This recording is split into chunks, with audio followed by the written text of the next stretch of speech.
اور اس کی مراد شرعی رسول نہیں ہے، اس کی مراد ہے لغوی رسول، کہ میں اللہ کا قاصد ہوں، میں تم تک اللہ کا پیغام پہنچانا چاہتا ہوں۔ من قال انا رسول اللہ، جس نے کہا میں اللہ کا رسول ہوں، او قال بالفارسیۃ من پیغمبرم، یا اس نے فارسی میں کہا میں پیغمبر ہوں۔ پیغمبر کا معنی ہوتا ہے پیغام لانے والا، اب اس نے اپنے خیال میں لغوی معنی میں کہا کہ میں اللہ کا قاصد ہوں، میں اللہ کا پیغام لے کے آیا ہوں، لیکن اس نے لفظ تو رسول کا بولا نا، لفظ تو پیغمبر کا بولا۔ فقہا کہتے ہیں کہ رسول کریم علیہ الصلوۃ والسلام کی ذات پر ختم نبوت کا تقاضا یہ ہے، اب کوئی بندہ لغوی معنی میں بھی اپنے آپ کو رسول نہیں کہہ سکتا، ورنہ کافر ہو جائے گا۔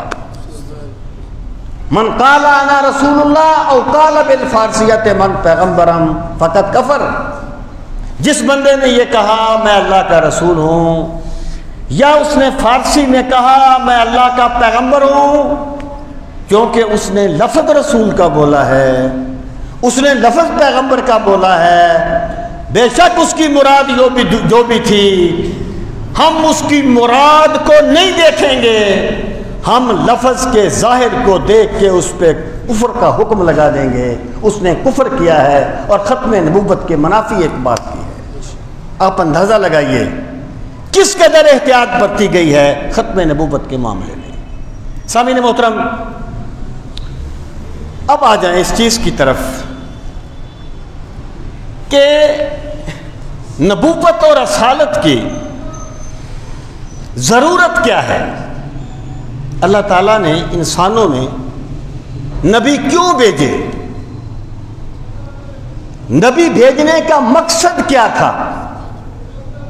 اور پھر میں یہ بات عرض کروں، پہلی بات تو یہ ہے کہ فعل الحکیم لا یخلو عن الحکمہ، اللہ تعالیٰ کا کوئی بھی کام حکمت سے خالی نہیں ہوتا، حکیم کا کوئی بھی کام حکمت سے خالی نہیں ہوتا، ایک بات۔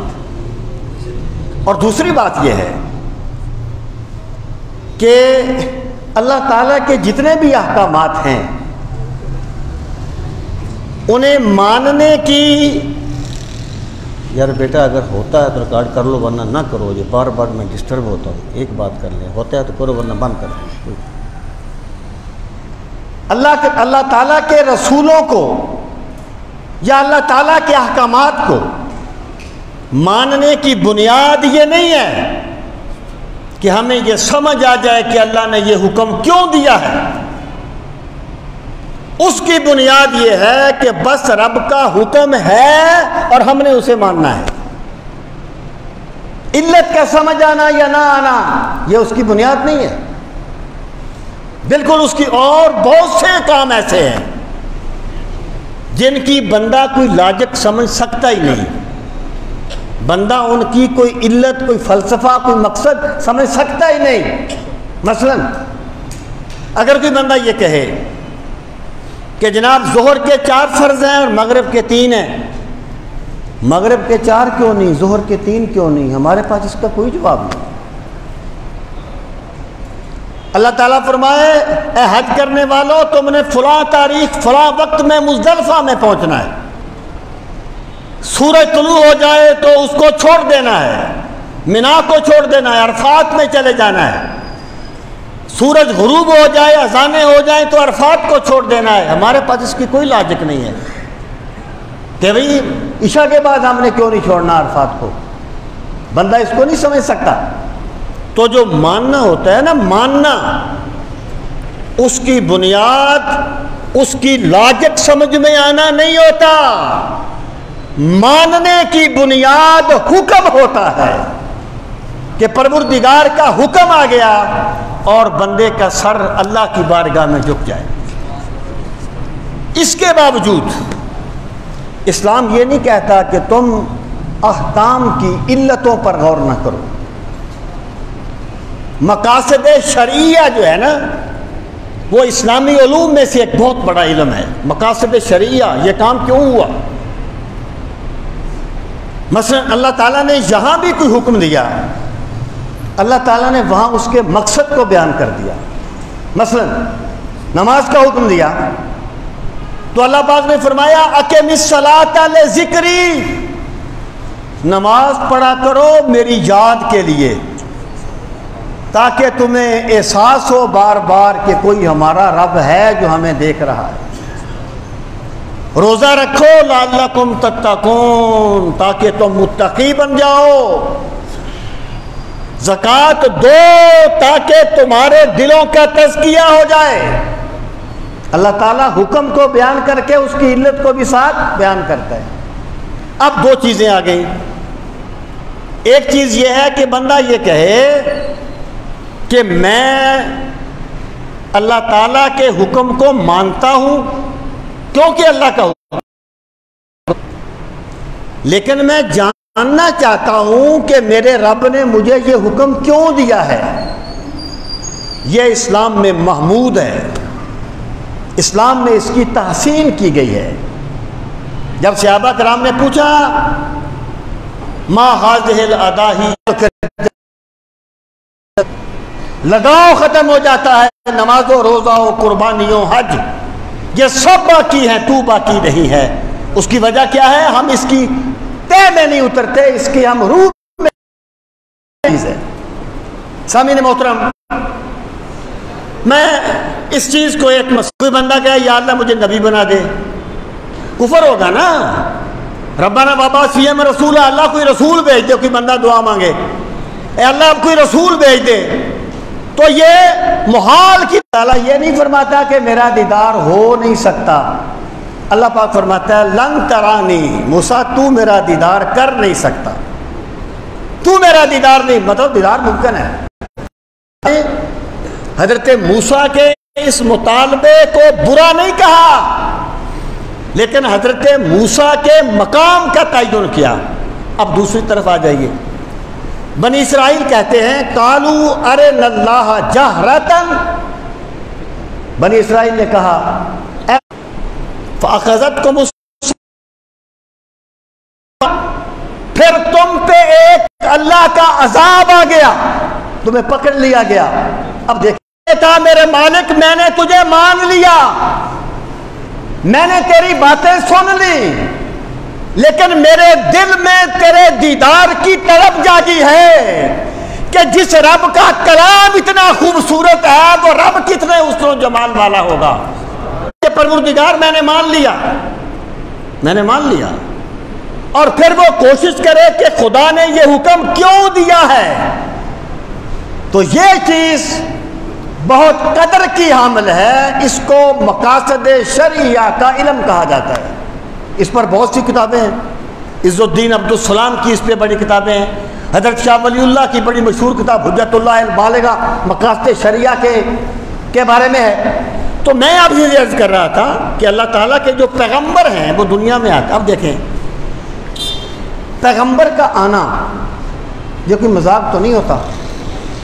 جب تک پیغمبر آتے تھے، یعنی یہ کوئی ایسا تو نہیں تھا کہ اللہ کا پیغمبر آ گیا جس کا جی چاہے وہ مان لے، جس کا جی چاہے وہ نہ مانے، بلکہ جب اللہ کا پیغمبر آ جاتا ہے تو پھر ایمان یا کفر پیغمبر کی ذات میں محدود ہو جاتا ہے۔ اگر کوئی بندہ مانے گا تو مومن ہوگا، نہیں مانے گا تو کافر ہوگا۔ اس کی عبادات اس کے منہ پہ مار دی جاتی ہیں جو اللہ کے پیغمبر کو نہیں مانتا۔ بڑا نازک مرحلہ ہوتا ہے۔ اللہ پاک نے پھر بھی اپنے نبی بھیجے دنیا میں، کس لیے بھیجے اللہ تعالیٰ نے نبی؟ اس کے بڑے مقاصد ہیں انبیاء کرام کو بھیجنے کے۔ سامعین محترم، اب آپ دیکھیں اس کی پہلی وجہ یہ ہے کہ اللہ تعالیٰ نے انسان کو پیدا کیا کہ وہ میری عبادت کرے۔ ما خلقت الجن والانس الا لیعبدون، ہم نے جن و انس کو اس لیے پیدا کیا کہ وہ میری عبادت کرے۔ عبادت صرف عبادات اربع میں محدود نہیں ہے. عبادت کا مطلب یہ ہے کہ بندے کی زندگی ایسے گزرے جیسے اس کا رب چاہتا ہے.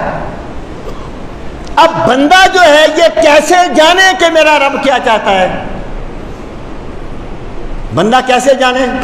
تھوڑی سی اس کی تہ میں آ جائیں.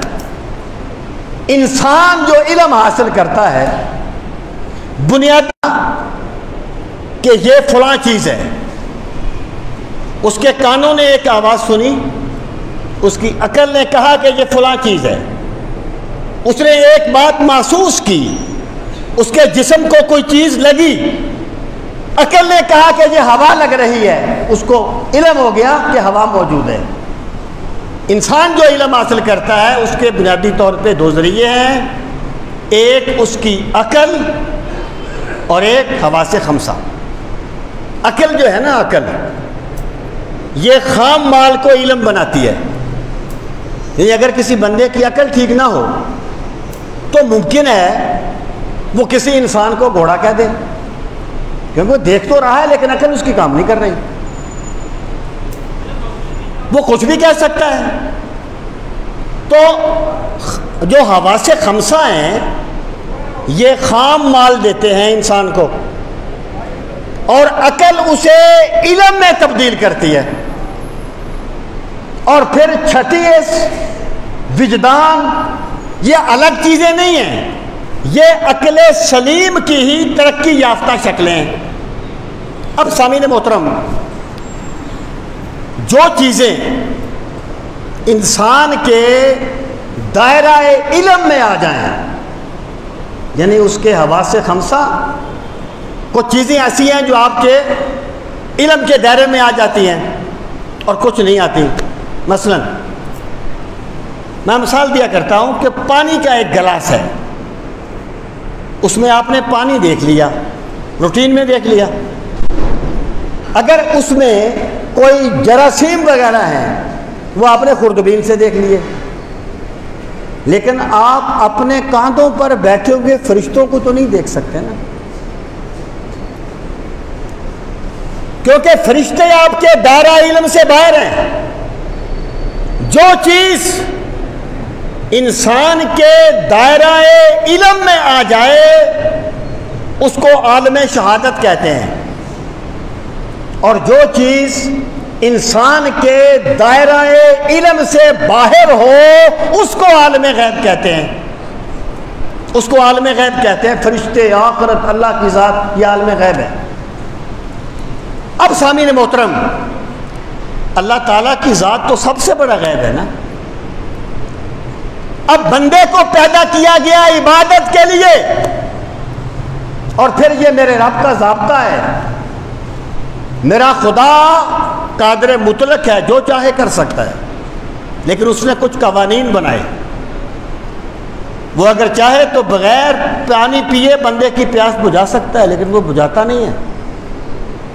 بندہ کھانا نہ کھائے وہ اس کی بھوک مٹا سکتا ہے، لیکن وہ مٹاتا نہیں ہے. یہ رب کا ضابطہ ہے. میرے رب نے بندوں کو جو علم کے ذریعے دیے ہیں نا، وہ سارے کے سارے عالم شہادت تک محدود ہیں. کوئی انسانی عقل، کوئی انسانی علم قیامت تک غیب کا ایک ذرہ بھی معلوم نہیں کر سکتا. ایک ذرہ بھی غیب کا معلوم نہیں کر سکتا. اللہ تعالیٰ نے انسان کو پیدا کیا تھا اس لیے کہ وہ میری عبادت کریں، ایسے کام کریں جس سے میں خوش ہوں. اب بندہ کیسے جانے کہ میرا خدا کیا چاہتا ہے؟ اس کا تو علم ہی سارا شہادت میں ختم ہو جاتا ہے. اس کے تو علم کے ذریعے ہی سارے بام بے بس ہو جاتے ہیں. اللہ تعالیٰ نے انسانوں میں ایسے مخصوص انسان بنائے کہ عام انسانوں کو اللہ تعالیٰ نے حواس خمسہ اور عقل دیے علم حاصل کرنے کے لیے، اور ان مخصوص بندوں کو ان کے علاوہ ایک اور بھی حادثہ دیا جسے حادثہ نبوت کہا جاتا ہے. اللہ تعالیٰ نے ان انسانوں کو عام انسانوں سے بڑھ کے جن کو اللہ تعالیٰ نے حاصہ نبوت دیا انہی کو نبی کہا جاتا ہے، انہی کو رسول کہا جاتا ہے۔ اب رسالت کی ضرورت کیا ہے کہ عام بندے تو جان نہیں سکتے کہ ہمارا رب کیا چاہتا ہے۔ اللہ تعالیٰ نے انبیاء کرام کو بھیجا، اپنی جامعہ نظامیہ کو چھوڑ دیا، پھر یقین کا سفر طے کیا۔ پھر انہوں نے المنقذ من الضلال لکھی، بہت پڑھنے والی کتاب ہے، چھوٹی سی کتاب ہے، بہت پڑھنے والی۔ اس میں وہ کہتے ہیں کہ جو انبیاء ہوتے ہیں نا، انبیاء عام لوگوں کے پاس تو دو ذریعے ہوتے ہیں، ایک عقل اور ایک حواس خمسہ، لیکن نبی کی شان کیا ہے؟ وراء العقل طور آخر تنفتح فی عین الاخری یبصر بها الغیب وما سیکون فی المستقبل، کہ نبی کے پاس ان حاسوں کے علاوہ ایک اور حاسہ بھی ہوتا ہے، جس سے جس طرح عام بندے عالم شہادت میں دیکھتے ہیں، نبی عالم غیب میں دیکھتے ہیں۔ جس طرح عام بندے حال میں دیکھتے ہیں، نبی مستقبل میں دیکھتے ہیں۔ بھائی انسانیت اس لیے محتاج ہے نبوت کی کہ انسان معلوم ہی نہیں کر سکتا کہ میرا رب کیا چاہتا ہے اگر یہ نبی کے در سے استفادہ نہ کرے۔ جو فلسفیوں سے کھل نہ سکا اور نکتہ وروں سے حل نہ ہوا، اس راز کو کملی والے نے بتلا دیا چند اشاروں میں۔ تو نبیوں کا اس لیے بھیجا گیا، اور جو نبی کی ذات ہوتی ہے نا، وہ اللہ اور بندے کے درمیان واسطہ ہوتی ہے، واسطہ۔ ادھر اللہ سے واصل، ادھر بندوں میں بھی شامل۔ خاص اس برزخ کبریٰ کو ہے حرف مشدد کا، حرف مشدد کا۔ جیسے حرف مشدد ہوتا ہے نا، اگلے سے بھی ملتا ہے، پچھلے سے بھی ملتا ہے۔ اللہ تعالیٰ کے جو انبیاء ہیں وہ خالق و مخلوق کے درمیان میں واسطہ بن جاتے ہیں، اللہ سے فیض لیتے ہیں، اللہ کی مخلوق میں بانٹتے ہیں۔ اگر انبیاء کو نہ بھیجا جاتا تو بندہ تو غیب کا ایک ذرہ بھی معلوم نہیں کر سکتا تھا۔ تو نبیوں کو اس لیے بھیجا گیا تاکہ انسان احکامات الہی کو جان کر اللہ تعالیٰ کو راضی کرنے کا سامان کریں اور عبادت کر کے اپنے مقصد زندگی کو پورا کریں۔ سامعین محترم، وقت ختم ہو گیا، میں اس بات کو یہیں پر روکتا ہوں۔ تھوڑی سی مشکل بات تھی، لیکن بہرحال اس کو سمجھنا چاہیے۔ انشاءاللہ میں اگلے جمعے پر اس سے ذرا آگے چلوں گا کہ اور کیا اس کے مقاصد ہیں اور پھر باقی جو مباحث ہیں